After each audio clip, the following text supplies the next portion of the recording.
everyone, and welcome back to Mach 1 Mindset. Today we're diving into AP US Government and Politics 1.3, Federalist number 10, and Brutus number 1. Before we get started, please make sure you like, subscribe, and of course, comment down below if you have any questions. Let's dive into it. During the ratification debate over the US Constitution, Americans were divided over a central question.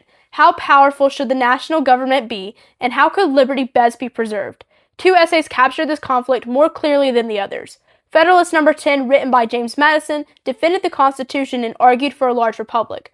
Brutus number 1, written by anti-federalists, warned that the proposed system threatened freedom. Together, these documents reveal a fundamental disagreement about democracy, representation, and power. Federalist number 10 focuses on the problem of factions. Madison defines a faction as a group of citizens, either a majority or a minority, united by a common interest that is adverse to the rights of others or to the public good. He argues that factions are unavoidable in a free society because people naturally differ in wealth, beliefs, and opinions. Madison explains that eliminated factions would require eliminating liberty itself, which would be worse than the problem itself. Instead, the goal should be to control the effects of factions. His solution is a large republic with a representative government. In a large republic, many different interests exist at the same time. This diversity makes it difficult for any single faction to gain majority control. Even if a faction forms, it must compete with other factions, forcing compromise. Madison also argued that elected representatives act as a filter.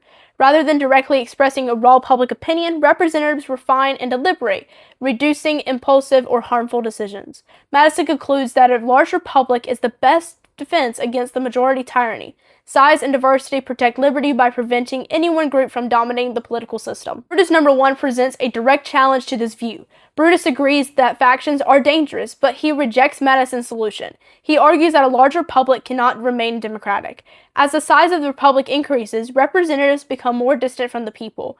This distance allows elites to gain power and weakens accountability. Brutus is especially concerned about the powers granted to the national government. He points to the necessary and proper clause and the supremacy clauses as sources of unlimited federal authority. He also warns that the federal judiciary would become too powerful, overruling state laws and reducing state sovereignty. Unlike Madison, Brutus believes liberty can only be preserved in small republics. In smaller governments, representatives are closer to the people and more responsive to the local needs. Citizens have greater influence, and power is less likely to concentrate in the hands of a few.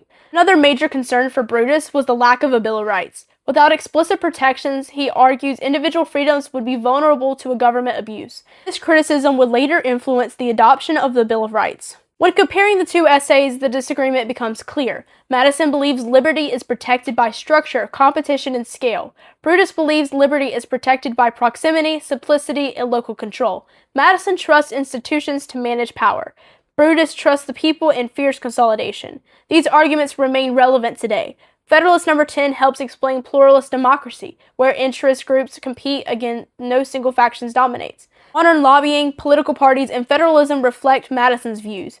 Brutus's warnings appear in debates over federal overreach, surveillance, states' rights, and judicial power. In conclusion, Federalist number 10 and Brutus number 1 represent two competing theories of democracy.